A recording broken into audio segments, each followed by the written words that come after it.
Ping pong. I'm backstage with Roachford. I'm so excited. Lovely to see you. Lovely to be here. Lovely to see you. Oh, thank you. I was standing on the side of the stage when you were singing your songs. It was amazing. Thank you very much. It was a great energy. The I always crowd- love it. The crowd were fantastic, weren't Yeah, they? yeah, they were really warm. The energy was warm. It was lovely. You know, it's a great vibe because it's like a family vibe. You know. So this is your first time Brit Fest. Yeah, this is the first time I'm doing it.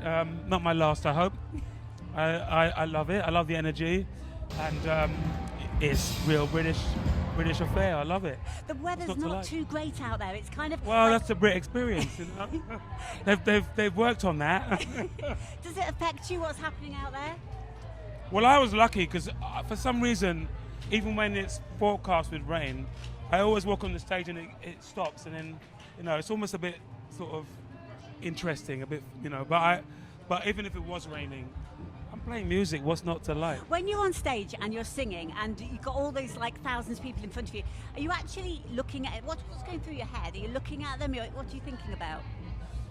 I am looking out, but I'm also looking in, and because I'm connected to listening to the band because they play different every time, and trying to find that emotion in the music inside. So it's a lot of different things going on, but I do look out. And I look for the people that have got the big smile on their faces and that are really tuning or singing the lyrics, It's inspiring for me and the band. You probably get asked this all the time, but do you still own a cuddly toy? Yes, I do. Do you? I still own the cuddly toy. No, you... That it's a bit dusty, but it was the one that my manager gave me. Oh. A Garfield, a massive Garfield. Garfield! Oh, I used to love Garfield. Yeah. Have you got it in a glass case now? So I should do. There's been a lot of grubby hands on it. I've saved it from people trying to steal it on many occasions. I've rescued that poor cat. Probably worth a fortune now. Yeah, I think so. I mean, some famous hands have touched that. Just before we go on to our silly questions, then tell me a pair of famous. This hands wasn't that the silly questions. I'm joking. Tell me a pair of famous hands that have touched that cuddly toy. Then. I think Elton John touched that cat. Wow. Yeah. And I'll tell you who else. Mark Ronson. There you go. Mark Ronson was around my rehearsals because his dad used to manage me. So. Does he sit on your bed, Garfield? Garfield? No, I'm not that crazy.